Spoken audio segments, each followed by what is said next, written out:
Welcome back to Beautiful World of Science. The last lecture we will studied about the current flow through a metallic wire and also free electron.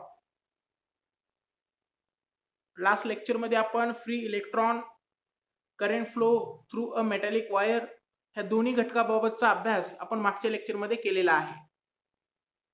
Then today we will discussing about the most important topic in this chapter, that is the electric current. Electric current विषयीची संपूर्ण माहिती आज आपण detail मध्ये discuss करणार आहोत in this lecture. What is a meant by electric current? Electric current हा नेमकं म्हणजे काय? इलेक्ट्रिक करंट याचा नेमका अर्थ काय होतो?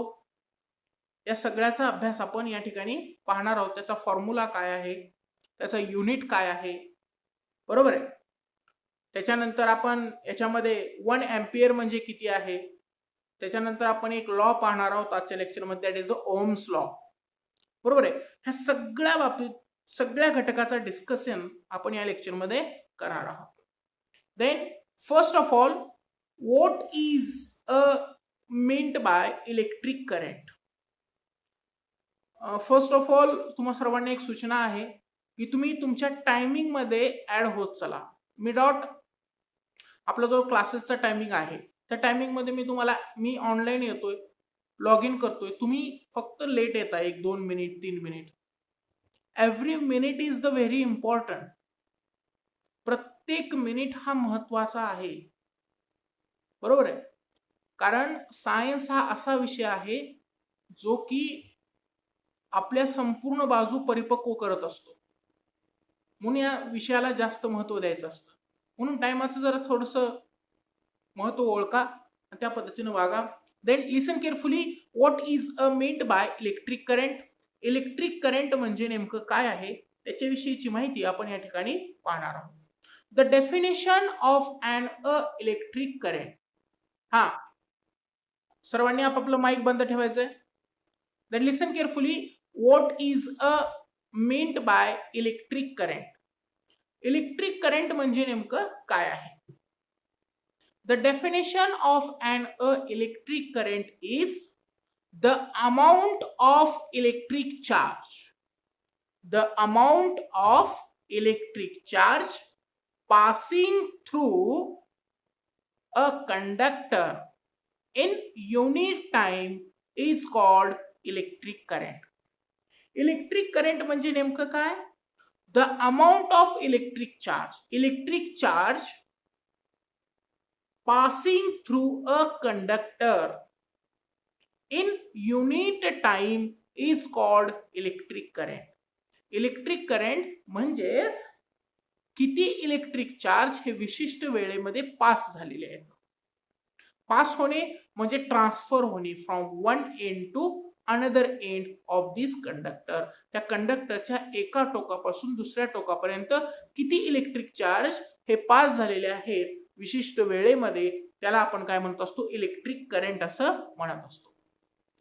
The formula of an electric current. The electric current is denoted by capital I. Capital I न इलेक्ट्रिक करंट दर्शवलं जातं, दाखवलं जातं. Q is denoted by electric charge, where Q is denoted by electric charge. Q हे electric charge दर्शवतं and time is denoted by T. Time हे T न दर्शवलं जातं. इथपर्यंत बघा, लक्ष द्या, हे तुम्हाला समजून घेणं गरजेचं आहे. Then formula of an electric current is electric current is equal to electric charge are passing through a conductor divided by time. म्हणजेच काय? Electric current is equal to electric charge divided by time. Electric current is equal to electric charge divided by time. This is a formula of an electric current. ठीक आहे, हा electric करंटचा काय आहे? Formula आहे. That is the I is equal to Q divided by T. I, where I is denoted by electric current, Q is denoted by electric charge, and T is the time which are passing through a electric charge in the conductor. Okay, the next point is the unit of an electric current.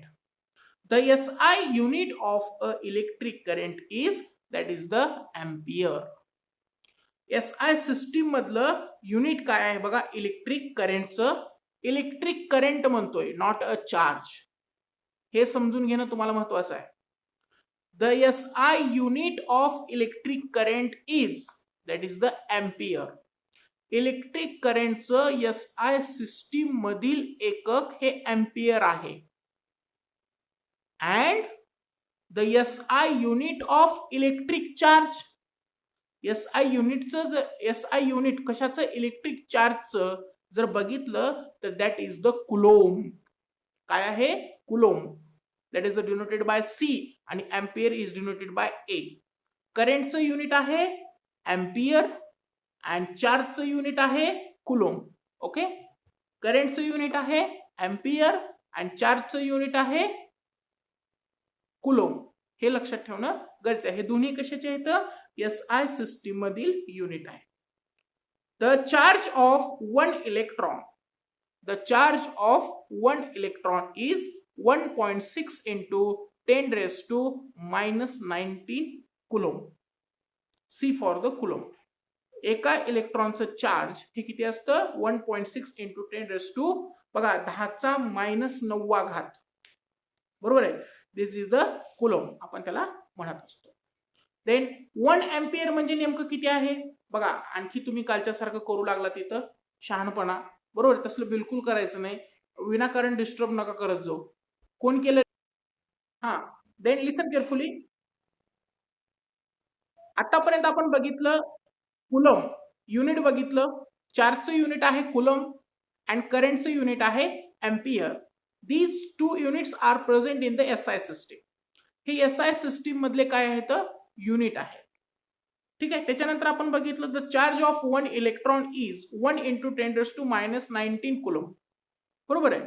तर इथपर्यंत आपण सगळा भाग आपण बघितलेला आहे. Then the next point is what is a 1 ampere. 1 ampere म्हणजे नेमकं किती असतं, 1 एम्पियर म्हणजे नेमकं किती आहे. If 1 coulomb charge flow through a conductor from 1 second. 1 ampere म्हणजे नेमकं किती आहे ते मी तुम्हाला शिकवण्याचा या ठिकाणी सांगण्याचा प्रयत्न करत आहे. If 1 coulomb charge flow through a conductor for 1 second. एका सेकंदामध्ये जर 1 coulomb चार्ज हे कंडक्टर मधून पास होत असेल, a flow 1 coulomb charge through a conductor in 1 second for 1 second. एका सेकंदामध्ये जर 1 coulomb चार्ज हे फ्लो होत असेल, पास होत असेल, तर त्यावेळेस काय होतं, then electric current is said to be 1 ampere. तर त्यावेळेस आपण काय म्हणतो, इलेक्ट्रिक करंट किती पास झालेला आहे, 1 एम्पियर पास झालेला आहे. The 1 coulomb charge are passing through a conductor in 1 second. एका सेकंदामध्ये एका कंडक्टर मधून जर 1 coulomb चार्ज पास झालेला आहे, तर त्यावेळेस किती, 1 एम्पियर करंट पास झालं असं आपण म्हणत असतो. This is the value of an 1 ampere. हे 1 एम्पियरची काय आहे, व्हॅल्यू आहे. पुन्हा एकदा मी त्याची व्हॅल्यू सांगतो. If 1 coulomb charge flows through a conductor. 1 coulomb charge हे फ्लो होऊ लागले कशामधून, कंडक्टर मधून, फॉर 1 सेकंड, एका सेकंदासाठी.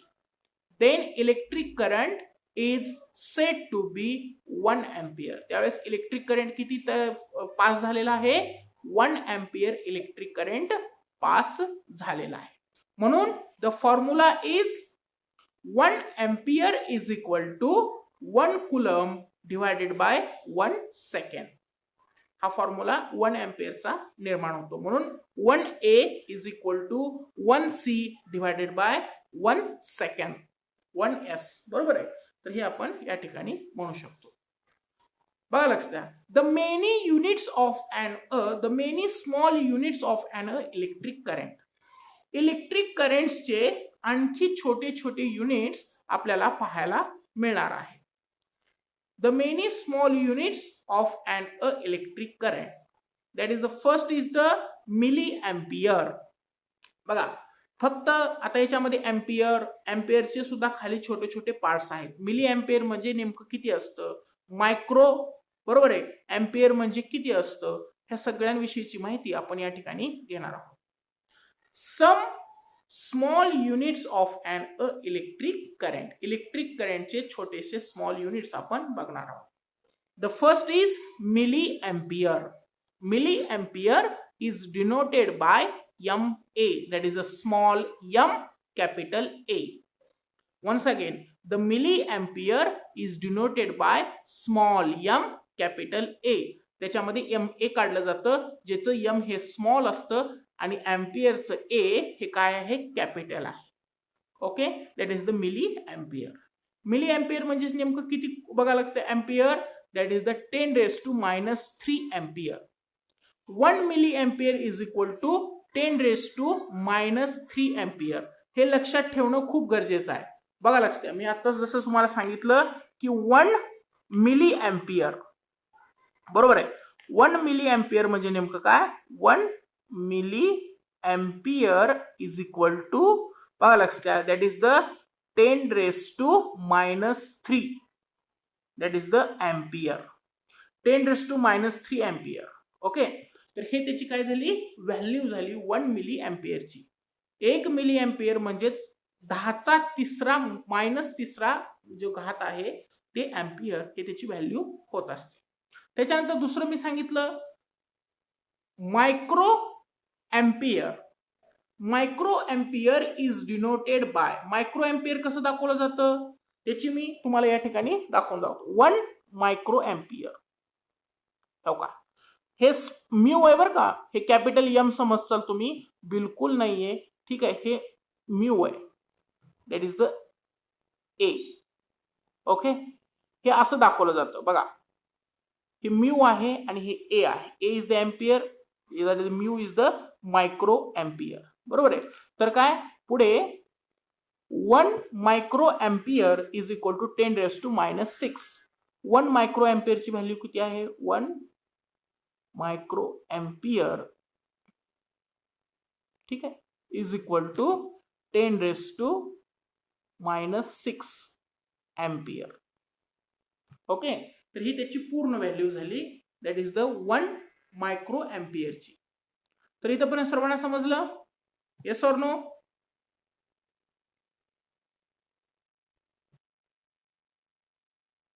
Very good. तर आता आपण पुढचा पॉइंट घेणार आहोत. बघा, ज्यांच्या घरी गोंधळ चालू आहे त्यांनी आपलं माईक बिलकुल बंद ठेवायचं, बाकीचे रिप्लाय देतात. हा, लक्ष द्या. आता पुढचा पॉइंट मी या ठिकाणी शिकवणार आहे, जो की या चॅप्टर मधला सर्वात महत्वाचा आहे. That is an Ohm's law. कोणता? Ohm's law. आता आपण ओहम्स लॉ या ठिकाणी शिकणार आहोत. First of all look at this slide. हे स्लाइड जर तुम्हाला बघितलं तर हे स्लाइड मध्ये तुम्हाला काय दिसतंय, तर 2 बीकर आपण घेतलेत. 2 बीकरला एका नळीनं जोडलेला आहे, बरोबर आहे, आणि एक बीकर हे दुसऱ्या बीकर पेक्षा एका विशिष्ट उंचीवरती ठेवण्यात आलं. Suppose this is an A and this is an B. हा A बीकर आहे आणि हा B बीकर आहे. The height of B beaker is increases than the A. A beaker पेक्षा B ची हाईट हे कशी आहे, जास्त आहे, मोठी आहे, ग्रेटर आहे. ओके, तर इथपर्यंत आपण बघितलं, ठीक आहे. देन वी आर ऑल्सो, आता काय होईल मला सांगा, तर B बीकर मधलं वॉटर हे फ्लो व्हायला लागेल. The water are flow from to B to A. B पासून कुठं होईल, A कडे फ्लो होईल.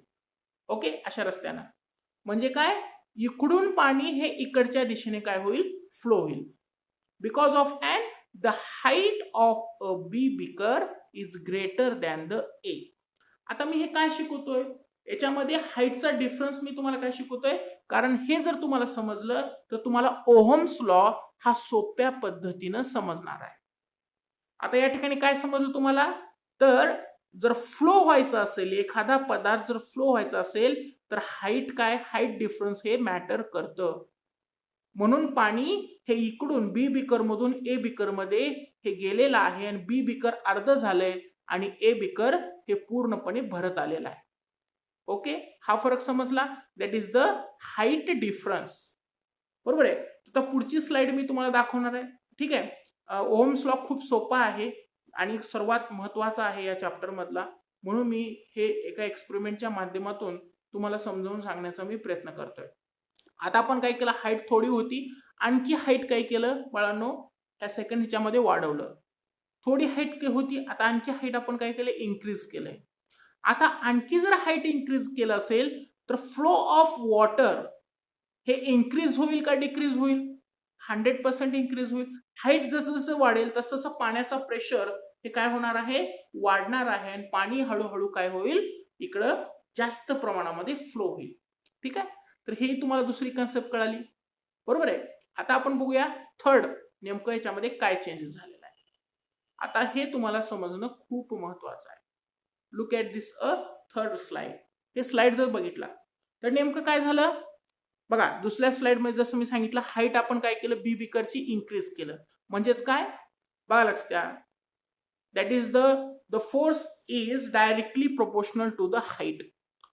वॉटरचा जो फोर्स आहे हा डायरेक्टली प्रोपोर्शनल आहे हाईटला. म्हणजे काय, जेवढी हाईट वाढत जाईल तेवढा फोर्स हा काय होत जाणार आहे, वाढत वाढत जाणार आहे. Okay. The flow of water is directly proportional to the height. Flow of water, पाण्याचं वाहनं हे त्याच्या हाईटशी डायरेक्टली प्रोपोर्शनल आहे, असं आपल्याला या ठिकाणी ह्या दोन बीकरच्या एक्झाम्पल मधून आपल्याला समजून आलेलं आहे. त्याच्यानंतर मी काय केलं, दुसरी स्टेप केलं. जी ट्यूब आहे, the connecting tube between the two beakers, दोन बीकर मध्ये जे कनेक्टिंग ट्यूब मी वापरले, त्या कनेक्टिंग ट्यूबची जे विड्थ आहे, जाडी आहे, ती कमी केलं आणि त्याला काय केलं, बारीक केलं, थिन केलं. बघा, वरून प्रेशर अप्लाय केला, खालून प्रेशर अप्लाय केला. डायग्राम मध्ये तुम्हाला दिसू लागले या ठिकाणी थिन प्रेशर अप्लाय केला. आता मला सांगा, the flowing of water are increases or decreases? Then 100% decreases. आता पाण्याचा फ्लो जसं पूर्वी चालू होता तेवढाच फ्लो आता चालेल का? तर चालणार नाही. तर त्याची व्हॅल्यू काय होईल, कमी होईल. कमी क्वांटिटीमध्ये पाण्याचा फोर्स हा बी कडून ए कडे फ्लो होईल. आता ही फ्लो होतोय पण त्याचं क्वांटिटी कशी आहे, खूप कमी आहे. ठीक आहे. म्हणजेच काय बघा, लक्ष द्या, विड्थ सुद्धा काय आहे, खूप महत्वाची आहे, जे की पाणी व्यवस्थित फ्लो होण्यासाठी. इथपर्यंत सर्वांना समजलं. पहिलं मॅटर काय केलं, हाईट मॅटर केलं. बघा, that is the flow of water is directly proportional to the height. That म्हणजेच काय, force is directly proportional to the height. बरोबर आहे. ठीक आहे. किंवा फ्लो ऑफ वॉटर असं जरी समजलं तरी काय हरकत नाही. तर हे इथपर्यंत समजलं. म्हणजे हाईट मॅटर करतं, पाणी हे कुठं पास होणार आहे. त्याच्यानंतर आपण बघितलं, पाईपाला आपण थिन करून बघितलं, त्यावेळेस काय झालं बघा, लक्षात, डिक्रीज झालेलं आहे स्पीड आणि प्रेशर. कशाचं, प्रेशर इन्क्रीज जरी झालं तरी पण फ्लो ऑफ वॉटर हे काय झालेलं आहे, डिक्रीज झालेलं आहे. पूर्वी जर जास्त पाणी फ्लो होत असेल तर आता पाणी कमी फ्लो होणार आहे, कारण पाईपाचा आकार आपण बारीक केला. पहिली कन्सेप्ट आपली काय क्लिअर झाली, that is the flow of water is directly proportional to the height. बरोबर आहे. हा, देन लिसन केअरफुली. इथपर्यंत तुम्हाला सर्वांना समजलेलं असेल. तर आता आपण पुढचा पॉइंट या ठिकाणी पाहणार आहोत. तर बघा, लक्ष द्या, आतापर्यंत आपण काय बघितलं, हाईट इन्क्रीज केली. बरोबर आहे. तर प्रेशर वाढला, फोर्स वाढला. ठीक आहे. आणखी हाईट इन्क्रीज केली तर आणखी फ्लो ऑफ वॉटर हे काय झालेलं आहे, वाढलेलं आहे. आता आपण काय केलं, ट्यूब थिन केली तर प्रेशर, फोर्स काय झालेला आहे, कमी झालेला आहे. म्हणजे फ्लो काय झालेला आहे, कमी झालेला आहे. आता आपण नेक्स्ट स्लाइड मध्ये बघणार आहोत नेमकं काय होतं. ओके. तर बघा, इथपर्यंत आपण बघितलं. देन नेक्स्ट स्लाइड इज, याच्यामध्ये आपल्याला काय समजतं बघा, the flow of water is directly proportional to the height, आपण हे बघितलं. त्याच्यानंतर डिक्रीज झालं, म्हणजेच काय, the flow of water is inversely proportional to the thinness of a tube. ट्यूबचं थिननेस हे काय झालं, आपण ट्यूबला थिन केलं म्हणून फ्लो ऑफ वॉटर हे कमी झाला. म्हणून आपल्याला फॉर्म्युला काय मिळाला, फायनल फॉर्म्युला या ठिकाणी मिळाला, that is the F is equal to height of a beaker, that is the directly proportional, बघा, the water or flow is directly proportional to the height of beaker and inversely proportional to the thinness of a tube. हे tube कशी आहे, inversely proportional आहे फ्लोला पाण्याच्या, आणि directly proportional कोण आहे, height हे डायरेक्टली प्रोपोर्शनल आहे. तर हा फॉर्म्युला तुम्हाला सर्वांना समजला कशा पद्धतीने आलेला आहे, येस ऑर नो, समजला बाळांनो? ठीक आहे, ओके. पुढचा पॉइंट मी या ठिकाणी आता आपल्याला ओहम्स लॉ ऍक्च्युअली मध्ये शिकायचा आहे. कारण हे तुम्हाला बेसिक एक्झाम्पल का सांगितलं, कारण तुम्हाला ओहम्स लॉ सोप्या पद्धतीनं समजून यावं म्हणून मी या ठिकाणी सांगितलेलं आहे. Look at this slide. ह्या स्लाइड मध्ये जर तुम्ही बघितलात तर मी तुम्हाला थोडंसं समजावून सांगणार आहे. वॉटर म्हणजेच काय आहे, इलेक्ट्रिक करंट आहे, बरोबर आहे. Water is and a same as to electric current. Electric current कशाने दाखवतो, आय न दाखवतो, हो का. इथं बघा, that is the flow of water, that is the flow of electric current, same आहे. The flow of water is directly proportional to the height, पण या ठिकाणी काय आहे, the electric current is directly proportional to the volt. कोणाला directly proportional आहे, वोल्टला, ठीक आहे. त्याच्यानंतर flow of water is inversely proportional to the thinness of tube, ठीक आहे. ट्यूब थिन केली, फ्लो कमी झाला. थिन केली म्हणजे अडचण निर्माण केली. काय निर्माण केलं, अडचण निर्माण केलेला आहे. अडचण म्हणजेच काय, बघा लक्षात, अपोज केलं, रेजिस्टन्स निर्माण झालं, म्हणजेच काय, inversely proportional to the resistance. Okay, तर हे झालं इनव्हर्सली प्रोपोर्शनल टू द, म्हणून current is inversely proportional to the resistance. तर आपल्याला बघा या ठिकाणी स्पष्टपणे समजून येतं, एक मिनिट, तर कशा पद्धतीनं आपण याचा अभ्यास करणार आहोत, ठीक आहे. तर सर्वांनी या ठिकाणी आता लक्ष द्यायचं आहे. तर ते मागचं एक्झाम्पल आणि हे एक्झाम्पल जर आपण बघितलं तर हे सेम दिसू लागले. ज्या ठिकाणी पाणी होतं त्या ठिकाणी आपण करंट घेतलेला आहे, ज्या ठिकाणी हाईट होती त्या ठिकाणी वोल्ट आहे, ज्या ठिकाणी बघा लक्षात थिननेस होतं त्या ठिकाणी रेजिस्टन्स आहे. थिन केलं म्हणजे आपण पाण्याला जाण्यासाठी अडचण निर्माण केली, म्हणजे या ठिकाणी अडचण निर्माण करण्याचं काम कोण करतं, करंटमध्ये रेजिस्टन्स करत असतं. म्हणून the definition of an Ohm's law. तर आता आपण ओहम्स लॉची डेफिनेशन समजून घेणार आहोत, जे की इक्वल आहे, ठीक आहे. तर तुम्हाला सगळी कन्सेप्ट पूर्णपणे समजलेला आहे, म्हणून आता मी तुम्हाला डायरेक्ट काय करतो, ओहम्स लॉ विषयी थोडंसं बेसिक माहिती सांगतो आणि त्याच्यानंतर आपण त्याची डेफिनेशन पाहणार आहोत. The Ohm's law. The German scientist, that is the Ohm, studied the relation between current flowing through a wire and potential difference across the end. The Ohms is a German scientist. Ohms हा German scientist आहे, जो की current विषयी काय करत होता, study करत होता, अभ्यास करत होता. The studied the relation between the current flow. जो करंट फ्लो होत आहे त्याचं रिलेशन बिटवीन मध्ये तो काय करत होता, स्टडी करत होता, अभ्यास करत होता. Through a wire and potential difference across the end of conductor किंवा एंड. पोटेन्शियल डिफरन्स आणि करंटचं जे आहे त्याच्याविषयी तो स्टडी करत होता. Then what is a law of, that is the Ohm's law. Ohm's law त्याने नेमकं काय सांगितलेलं आहे, if the physical state of conductor, if the physical state of conductor remains constant. बघा लक्षात द्या, वाहकाची भौतिक अवस्था कायम राहत असताना, मराठीमध्ये कंडक्टरला वाहक म्हटलं जातं, मराठीमध्ये त्याचा अर्थ सांगतोय, वाहकाची भौतिक अवस्था कायम राहत असताना, त्याला इंग्लिशमध्ये आपण काय म्हणतो, if the physical state of conductor remains constant. If the physical state of conductor remains constant, the current I, that is the current is denoted by I.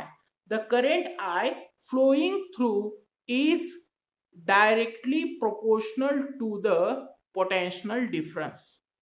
बरोबर आहे, पोटेन्शियल डिफरन्स म्हणजेच काय, वोल्ट आहे. ओके, द बघा directly proportional to the potential difference between its two end between its two end it is said to be Ohm's law. बरोबर आहे. बघा ओहमनं काय सांगितलेलं स्टेटमेंट मध्ये, त्याची जे स्टेटमेंट आहे त्याचा जो लॉ आहे त्याच्यामध्ये काय सांगितले,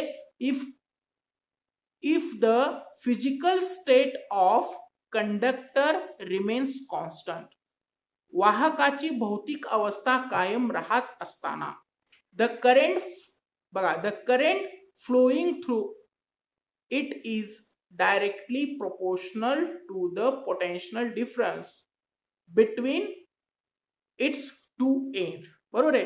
तर त्या दोन टोकामधील जे पोटेन्शियल डिफरन्स आहे त्यांना कसं असतं, ते डायरेक्टली प्रोपोर्शनल असतं. म्हणजे काय, पोटेन्शियल डिफरन्स इन्क्रीज झाला तर करंट फ्लो सुद्धा काय होतो, इन्क्रीज होतो. पोटेन्शियल डिफरन्स डिक्रीज झाला तर तो काय होतो, डिक्रीज होत असतो. ठीक आहे. म्हणजे समजून घेण्याचं स्टेटमेंट तुम्हाला समजलं असेल. पुन्हा आणखी एकदा स्टेटमेंट सांगतो. If the physical state of conductor remains constant, if the physical state of conductor remains constant, the current I flowing through is or it is directly proportional to the potential difference between its two end. It is said to be Ohm's law. यालाच आपण काय म्हणतो, Ohm's law असं म्हणत असतो. तर या ठिकाणी सर्वात शेवटची जी स्लाइड मी तुम्हाला या ठिकाणी दाखवणार आहे तर ते सर्वात जास्त महत्वाचे आहे. बघा लक्षात द्या. तर या ठिकाणी तुम्हाला दिसून येईल, बघा more potential difference then more current are flow. या ठिकाणी लिहून ठेवले बघा मी, that is the more potential difference then more current are flow into the conductor. More resistance then less current are flow. Resistance म्हणजे what is mean by resistance, oppose to the flow of current. बघा रस्त्यामध्ये जो गतिरोधक असतो ना त्याला मराठीमध्ये काय म्हणतात, रेजिस्टन्सला. बघा लक्ष द्या, रोधक असं म्हटलं जातं. गतिरोधक हा नाव तुम्ही ऐकलं असेल, दॅट इज स्पीड ब्रेकर. जो स्पीड वरती ब्रेक आणतो, जो स्पीड कमी करतो त्याला स्पीड ब्रेकर म्हणतात. That is the resistance is same as to opposed to the flow of current, it is said to be resistance. जो करंट फ्लो होण्यासाठी अपोज करत असतो, विरोध करत असतो, रोध निर्माण करत असतो, अडचण निर्माण करत असतो, त्याला आपण काय म्हणतो, रेजिस्टन्स असं म्हणतो. बरोबर आहे. तर काय, पोटेन्शियल डिफरन्स वाढलं तर करंटची क्वांटिटी, मोर करंट काय होतं, वाढत जातं. बरोबर. पोटेन्शियल डिफरन्स कमी झालं तर करंट फ्लो सुद्धा काय होणार, कमी होणार. पण रेजिस्टन्स जर वाढत असेल तर करंट सुद्धा फ्लो होत कमी होतं. पोटेन्शियल डिफरन्स वाढलं, करंट वाढलं, रेजिस्टन्स वाढलं, करंट कमी झालं. तर इथंपर्यंत सर्वांना समजला. This is an Ohm's law. तर हाच आहे ओहम्स लॉ. समजलं सर्वांना, all of you, yes or no? Okay चालेल, हो ठीक आहे, थँक्यू. तर उद्या आपण okay according to the Ohm's law हा पुढचा पॉइंट आपण बघणार आहोत, जो की एक डेरिवेशन आहे ते आपण सॉल्व्ह करून बघणार आहोत. त्याच्यानंतर युनिट ऑफ रेजिस्टन्स, ठीक आहे, 1 ओहम म्हणजे काय, रेजिस्टन्स म्हणजे काय, फॅक्टर अफेक्टिंग रेजिस्टन्स, ठीक आहे, हे सगळ्यांची माहिती आपण उद्याच्या लेक्चरमध्ये पाहणार आहोत. ठीक आहे. तर इथंपर्यंत तुम्हाला सर्वांना समजलेलं आहे, तर हे चांगली गोष्ट आहे.